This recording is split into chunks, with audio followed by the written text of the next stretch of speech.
Hello and welcome to the Henna Hundal Show. I'm your host, Henna Hundal, and the Henna Hundal Show is brought to you from the studios of Harvard Radio Broadcasting.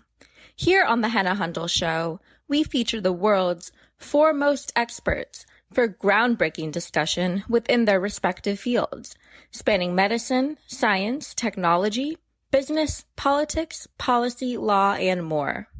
Join me, your host, Henna Hundal, on a mission to unpack and understand how contemporary high-impact issues are being tackled by the world's most influential leaders.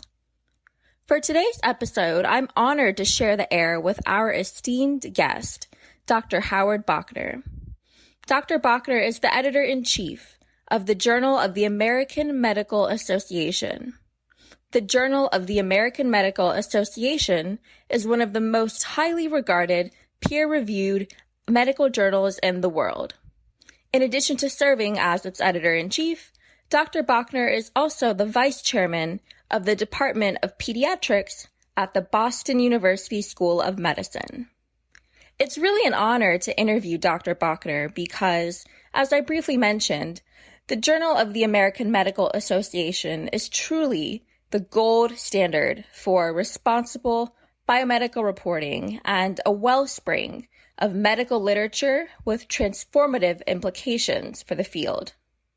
The American Medical Association generates 48 issues of the journal every year, and these issues touch on such a wide range of topics that are really critical in thinking about not only the practice of medicine within the clinic, but also outside of it. To illustrate what I mean by that, take a look at this month's issue, in which the journal sheds a light on everything from gun violence as a public health issue to taking a more critical look at how antibiotics are prescribed to discussing the effects of free or reduced tuition for medical school.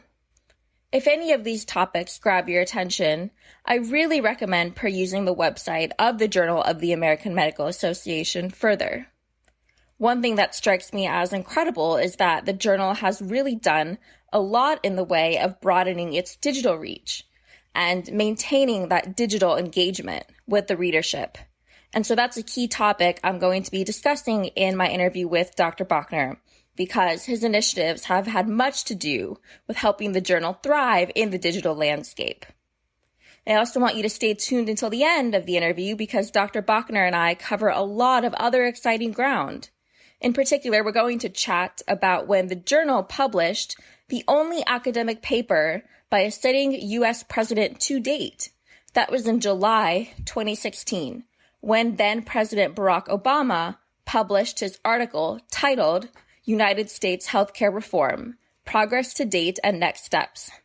Dr. Bauchner is going to provide some insight on how that actually materialized. Please welcome Dr. Bauchner. So, Dr. Bauchner, in an era where readership is increasingly becoming digital, how have you worked to expand the journal's reach? So, I've now been editor-in-chief for 7 years, and one of the major emphasis when I arrived was to be more proactive around digitalizing both our content as well as we reach people. Mm-hmm. So I think the best example is with actual data. So when I arrived, we had about 14,000 followers on social media, Twitter and Facebook. That's for JAMA. As of this morning, we have well over 750,000. Wow. Our electronic table of contents went out to about 150,000 people in 2011. Now it goes out to about 700,000 individuals. And so knowledge transfer is fundamentally different now than it was even 5 or 6 years ago. And we also noticed, just walking around, people were listening much more to music, to stories. And so we began to create more podcasts. 4 years ago, we had 300,000 downloads of our podcast on a yearly basis. This year, we'll have close to 2.5 million. Wow. And so we know that content moves much more quickly through different social media channels and through audio than it has in the past. Right. And so in addition to harnessing the power of digital, as editor-in-chief, you've worked to initiate 3 new journals, JAMA Oncology, JAMA Cardiology, and JAMA Network Open. Why did you feel it was important to expand the JAMA Network in this way? Well, I inherited the titles, although they were renamed. So we had Archives of Surgery, Archives of Pediatrics. They were renamed JAMA Surgery, JAMA Pediatrics, in part because the brand JAMA is so strong. Mm-hmm. But when we looked at those titles, we did a few things simultaneously. We also looked at the number of manuscripts we were getting in those areas, mm-hmm. and how many were accepted, how many were rejected, and where those rejected manuscripts were being published. So mm-hmm. with respect to JAMA Oncology and JAMA Cardiology, we knew that we were rejecting quite a few manuscripts that ended up in very influential and important journals. And so we felt that, particularly in those 2 areas, we wanted to capture more of the content that we didn't have space for mm-hmm. in JAMA. In addition, if you look at the world's research effort, mm-hmm. Although it's hard to get very precise numbers, the amount of research dollars in oncology, cardiology, and particularly diabetes is quite high. Mm-hmm. We know, for example, that the National Cancer Institute gets substantial funding in comparison to other institutes. So we also knew that cardiology and oncology were research-intensive areas. Mm-hmm. And so that bodes well for a research journal. With respect to JAMA Network Open, it was a different decision. Last year, we received about 17,000 research papers. Of mm-hmm. those, about a third underwent peer review. So that would be about, say, 5,000 or 6,000. Mm-hmm. We only published about 1,500 of those across the network. And so, again, we knew that we were rejecting content that was undergoing peer review as a first test, and then much of it was being published quite quickly mm-hmm. in other journals. Mm-hmm. So, again, we wanted to offer greater services to our authors, which is that we weren't going to expand all of those journals. There's also a trend towards fully open access journals. So that mm-hmm. was in part the basis for launching JAMA Network Open, which is a fully open access journal. So I understand you have an editorial background and expertise from your work with other publications. And so given that, what kinds of innovations have you strived to bring to JAMA as editor-in-chief? Yeah, there were a number of things. So I've previously been editor-in-chief of Archives of Disease and Childhood, mm-hmm. which is a British publication. And when I was there, more than 15 years ago, we began to introduce podcasts, short mm-hmm. article types, various types of clinical reviews. I thought that was an important service to many of our readers there, and I do think the same is true at JAMA, in part because the vast majority of physicians in the U.S., there's about 1 million, are not clinical investigators. They're clinicians who take care of patients, work very hard at doing it. And so I wanted to make sure that we had more content that would be of interest to them. And so we've really emphasized opinion pieces, which we call viewpoints, which are very popular. We get many prominent writers. We're very fortunate. Abraham Ferdaysi's written for us, Don Berwick, Atul Gawande on occasion. And then in the clinical review and education section, we've added numerous short article types, stats and methods, clinical guidelines, synopsis, again, more easily consumed by clinicians.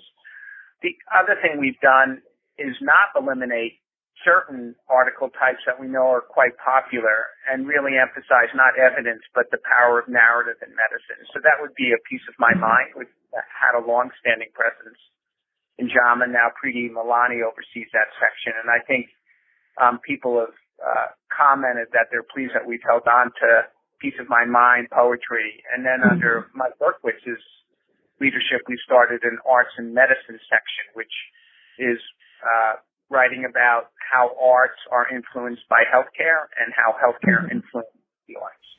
And so one thing that will forever be etched into JAMA history is in July 2016, when JAMA published the first academic paper from a sitting U.S. president to date, which is incredible. I mean, I still remember reading that when it came out.